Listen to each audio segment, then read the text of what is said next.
Boa tarde, hoje é quarta-feira, 9 de novembro, e o Senado Notícias está no ar. O presidente do Senado, Rodrigo Pacheco, deve receber nesta tarde o presidente da República eleito, Lula, na residência oficial do Senado. Pela manhã, a reunião foi com o presidente da Câmara dos Deputados, Arthur Lira.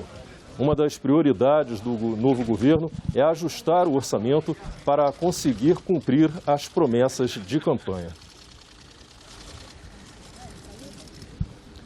Ontem à noite, o coordenador da transição de governo, Geraldo Alckmin, se reuniu com parlamentares da Comissão Mista de Orçamento. Uma das alternativas é a apresentação de uma PEC que permitiria extrapolar o teto de gastos públicos em 2023. Entre as prioridades está a manutenção do Auxílio Brasil no valor de R$ 600 e a criação de um complemento de R$ 150 para cada criança de até 6 anos de idade, além de um aumento maior do salário mínimo, entre 1,3% e 1,4%. Entre as opções está a chamada PEC da transição, mas também pode haver remanejamento de emendas e até a edição de uma medida provisória que libere créditos extras. Nós devemos, nos próximos dias, definir o caminho. Um deles, certamente o mais provável, é o caminho PEC-LOA. Então, a proposta de emenda constitucional e a lei orçamentária. Aí é uma construção coletiva. Se esse for o caminho definido, que nós estamos estudando e deverá ser definido até amanhã ou depois de amanhã, e o foco todo é a questão social. Não interromper o pagamento dos R$ 600, que a população precisa, é a população mais sofrida, e os R$ 150 por criança até 6 anos de idade, porque a pobreza está mais concentrada nas famílias que têm criança pequena e a fome também mais concentrada nessas famílias. A outra é não interromper serviços públicos importantes, como aqui colocaram o Celso Sabino e o Marcelo Castro. O remédio para quem precisa, doentes com doenças crônicas, o atendimento educacional, o tratamento do câncer, enfim. E não interromper obra, que a coisa mais cara que existe é a obra parada. Então você tem que garantir os recursos para as obras, inclusive que já estão em curso, poderem ser concluídas. E de outro lado, um investimento mínimo, porque o investimento público, ele atrai investimento privado e ele ajuda a economia a crescer. Vou fazer uma previsão aqui. Essa PEC vai ser aprovada por unanimidade da Câmara e do Senado. Você imagine um representante do povo, um deputado ou senador, votar para tirar das pessoas que estão recebendo R$ 600, retirar R$ 200. Porque uma coisa é você não dar um aumento porque a pessoa está recebendo. Outra coisa completamente diferente é a pessoa estar recebendo um valor X e nós votarmos aqui, ou não votarmos aqui, uma PEC, uma lei que manteria esse valor. Porque a gente não votar, retira das pessoas R$ 200. Você acha que alguém teria um coração duro de pedra para não aprovar essa PEC? Eu acredito que não. Nessa discussão sobre o orçamento do ano que vem, um tema aguarda a decisão do Supremo Tribunal Federal: as emendas de relator. As emendas ao orçamento são indicações de verbas para obras e serviços nos estados e municípios brasileiros. A cada ano, deputados federais e senadores apresentam suas sugestões para o orçamento da União. A lei orçamentária anual deve ser aprovada pelo Congresso no final de dezembro, antes do recesso parlamentar. De acordo com a autoria, as emendas podem ser individuais, ou RP6, emendas de bancada, RP7, emendas de comissão, ou RP8, e emendas de relator, RP9. Enquanto as demais emendas, individuais, de bancada ou de comissão, são apresentadas de 1º a 20 de outubro de cada ano, As emendas de relator, elas são apresentadas apenas quando o relator geral no caso, apresenta o seu relatório final, o que ocorre em geral em meados de dezembro, né? Apresenta o seu relatório na CMO, né, que após aprovação segue para plenário para a última apreciação do projeto de lei orçamentária, já com as emendas incorporadas no Congresso Nacional. De início, as emendas de relator eram quase que como uma revisão de cálculos, um pequeno percentual do orçamento. A partir de 2020, os valores das RP9 cresceram de forma significativa. Já no orçamento de 2021, as emendas individuais de deputados e senadores totalizaram 9,6 bilhões de reais. As de bancada, 7,3 bilhões, as comissões abriram mão e as emendas de relator, 18 bilhões e meio de reais. No exercício deste ano, 2022, o governo federal reservou 17,1 bilhões para as emendas de relator.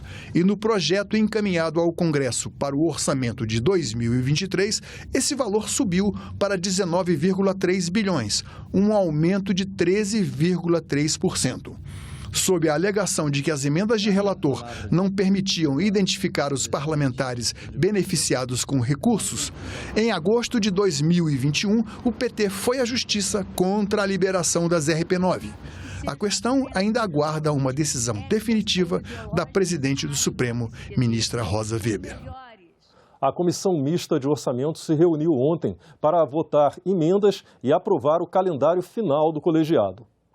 Os parlamentares devem aprovar o relatório até o dia 7 de dezembro. A Comissão Mista de Orçamento aprovou 4 das 34 emendas apresentadas e definiu o calendário final para a apreciação da Lei Orçamentária Anual de 2023. As emendas aprovadas são para os setores de infraestrutura e agropecuária, além da saúde. A da saúde num valor de 400 milhões de reais para a atenção básica da saúde, que é uma reivindicação muito grande que tem dos prefeitos do Brasil inteiro, né, que precisam de recursos para tocar a saúde, para a saúde continuar funcionando. Os parlamentares da CMO devem realizar audiências públicas até o próximo dia 16 de novembro.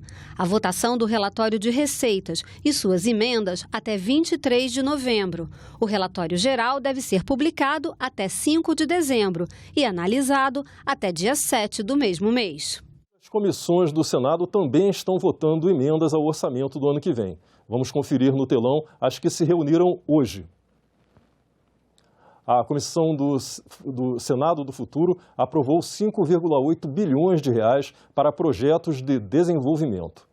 A Comissão de Educação, Cultura e Esporte aprovou 9,67 bilhões de reais, sendo a maior parte para ações de apoio à educação básica.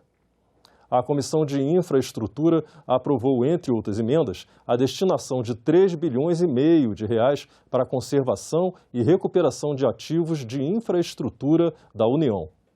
A Comissão de Meio Ambiente aprovou 1,2 bilhão de reais para ações de preservação do meio ambiente. Todas essas emendas seguem agora para análise da Comissão Mista de Orçamento. E emendas ao orçamento também serão votadas agora à tarde por outras 3 comissões do Senado. Vamos ver aqui no telão. Às 2h30 será a vez da Comissão Mista Permanente sobre Migrações Internacionais e Refugiados votar emendas ao orçamento do ano que vem.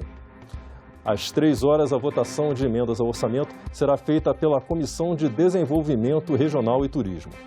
E também, a partir das 3h, a Comissão Mista de Controle das Atividades de Inteligência vota emendas ao orçamento.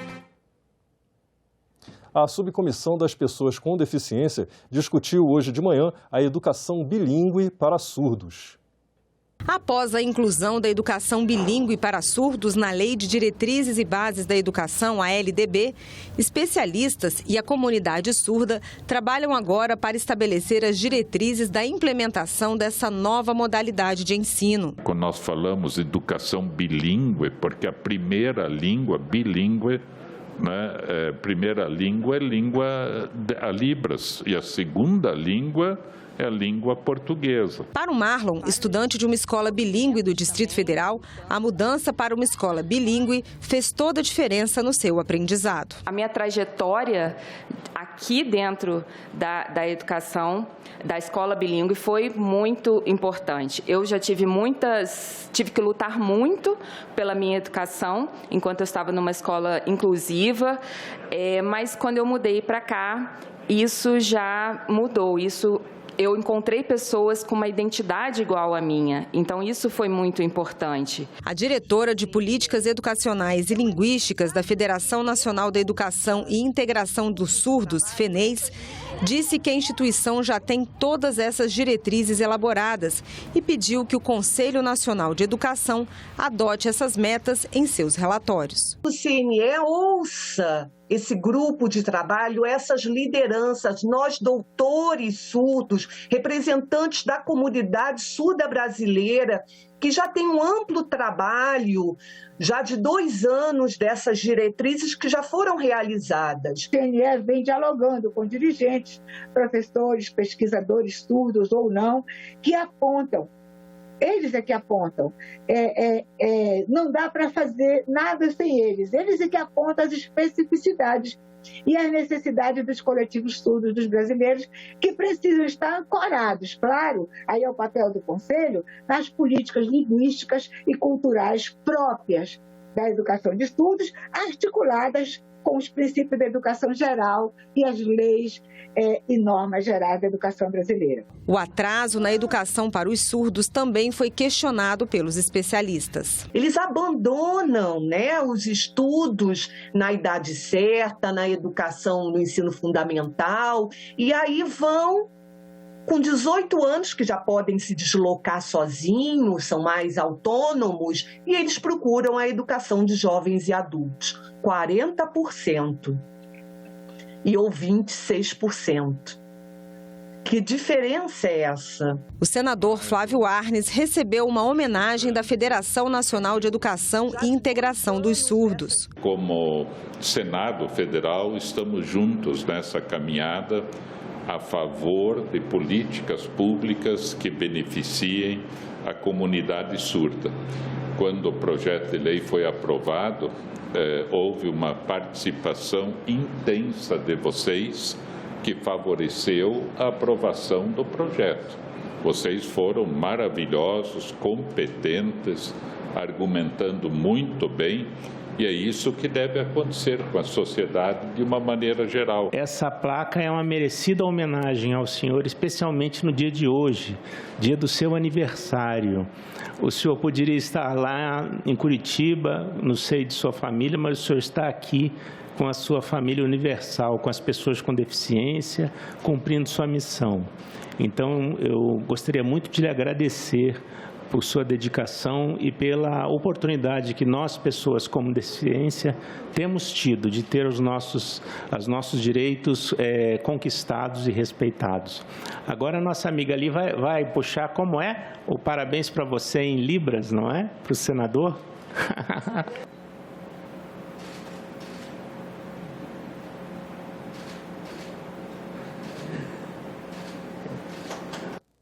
Hoje vai ter também sessão plenária marcada. A partir das 4 da tarde, os senadores devem fazer votações. Vamos conferir o que pode estar na pauta. Pode ser lida e votada a medida provisória que altera as regras para as instituições financeiras deduzirem perdas pelo não recebimento de créditos por clientes inadimplentes a partir de 2025.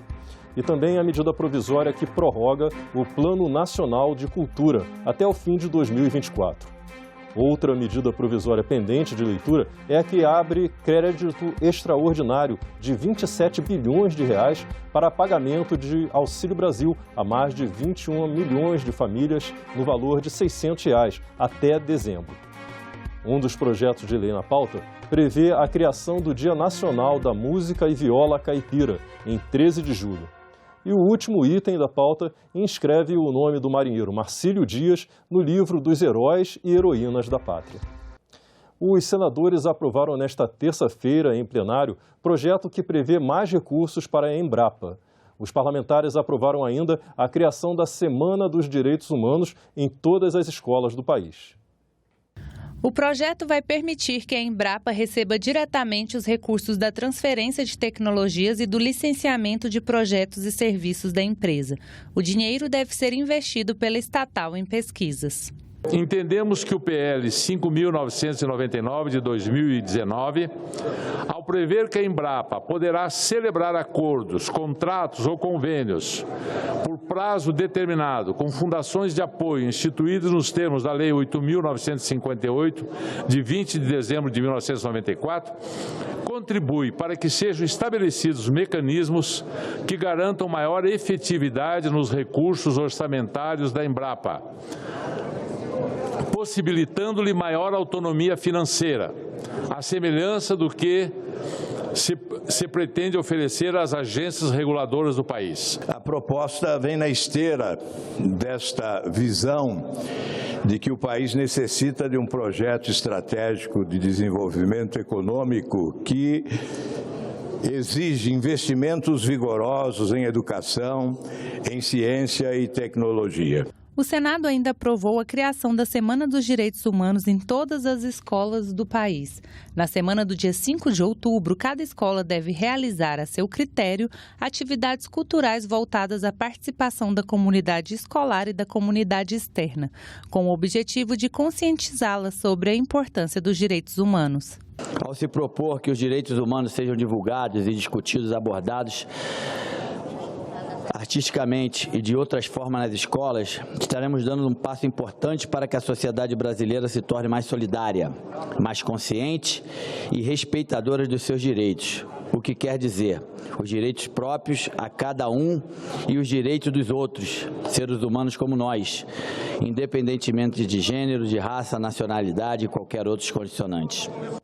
Reajuste anual da tabela paga a hospitais conveniados do SUS, o Sistema Único de Saúde, foi aprovado ontem pela Comissão de Assuntos Econômicos.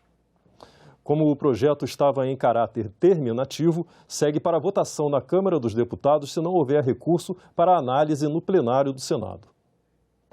A tabela do SUS é a referência para que o poder público remunere contratados como prestadores de serviços, entidades filantrópicas e instituições de saúde privadas, como hospitais, clínicas e laboratórios.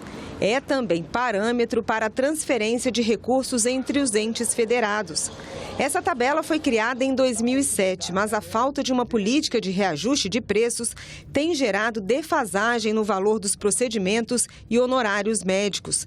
Segundo o Conselho Nacional de Medicina, só entre 2008 e 2014, a perda de honorários médicos chegou a quase 1.300%. Essa não correção dessas despesas é um verdadeiro absurdo. É uma forma de querer fazer caridade com a mão alheia.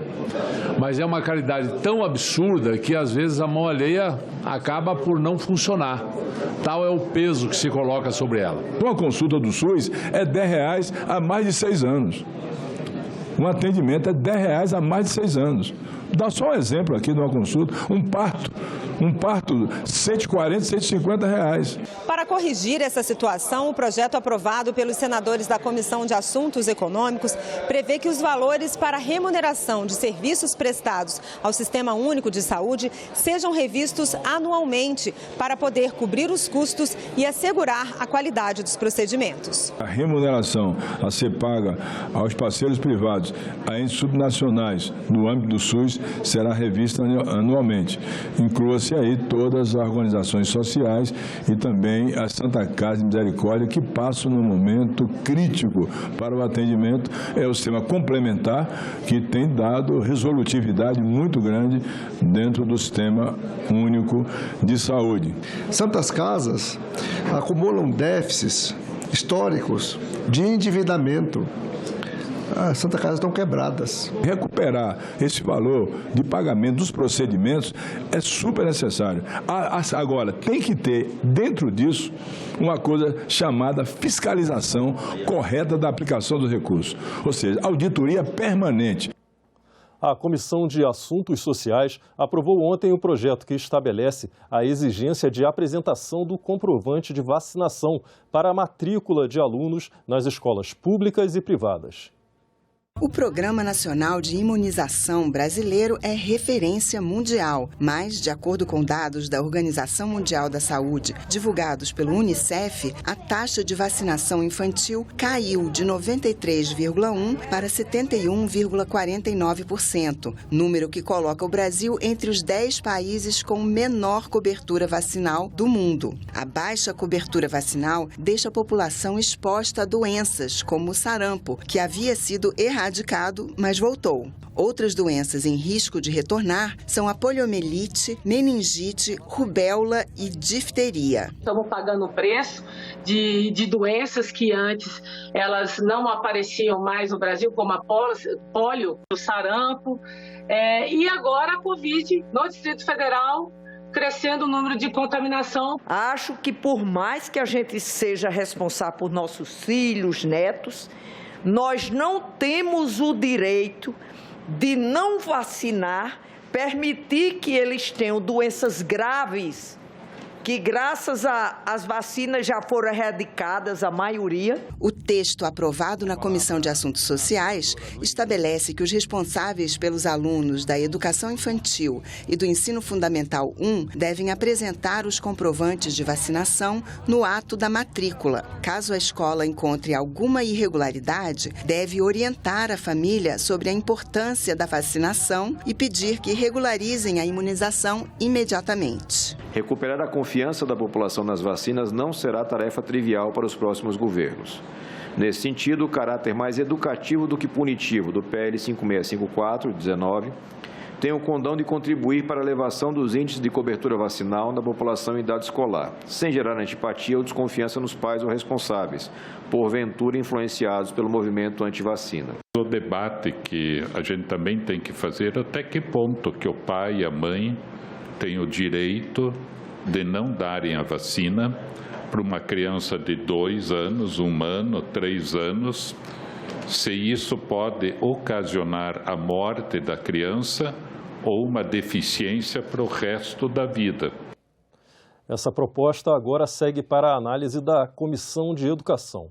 A CAS também aprovou um projeto que facilita a localização de doadores de medula óssea e um outro que assegura assistência técnica gratuita para a construção de habitações de interesse social. Começou nesta terça-feira, na Colômbia, a 6ª Assembleia Ordinária do Parlamento Amazônico, que reúne 8 países e é presidido pelo senador brasileiro Nelsinho Trade. O grupo pode ser institucionalizado para funcionar como um órgão político permanente, independente. Estamos aqui em Bogotá, na Colômbia, unidos em torno do Parlamas, Parlamento Amazônico, que compõe os parlamentares dos países que detêm território amazônico. Vamos discutir a institucionalização do Parlamento Amazônico no âmbito da OTCA, além de temas inerentes e comuns a todos os países que têm a Amazônia. Preservação ambiental, colocar essa questão do meio ambiente em primeiro plano e fazer com que haja o desenvolvimento sustentável. Durante a reunião, o senador Nelsinho Trade foi reconduzido à presidência por mais 2 anos. O Brasil perdeu hoje um de seus maiores ícones da música popular. A cantora baiana Gal Costa morreu na manhã desta quarta-feira, aos 77 anos. Gal Costa se recuperava de uma cirurgia realizada em setembro e se preparava para retomar a turnê de shows pelo país. No Senado Federal, os parlamentares lamentaram a morte da cantora. Gal Costa é considerada uma das maiores vozes da música brasileira. O timbre claro e límpido marcou a carreira de 57 anos, iniciada em 1965, quando a cantora baiana ainda usava o nome de registro, Maria da Graça. Musa da Tropicália, Gal misturou estilos, passou pelo swing, rock e bossa nova, cantando os mais variados compositores do Brasil. Nas redes sociais, senadores lamentaram a morte da cantora. Para o senador Paulo Paim, Gal Costa é uma das maiores expressões da nossa música. Deixa um legado artístico incomparável. A senadora Leila Barros afirmou que o imenso legado deixado por Gal e sua voz incomparável ficarão para sempre em nossas memórias. Para o presidente da Comissão de Educação e Cultura, senador Marcelo Castro, a morte de Gal é uma perda irreparável. O senador Cajuru postou que o Brasil perde uma das 3 maiores intérpretes da história. O presidente do Senado, Rodrigo Pacheco, também se manifestou nas redes sociais. Em nome do Congresso Nacional, presto meus sentimentos aos familiares, amigos e fãs neste triste dia para a cultura nacional. Ficamos por aqui. Você pode rever as reportagens desta edição na nossa página na internet, senado.leg.br/tv. Obrigado pela companhia e até a próxima.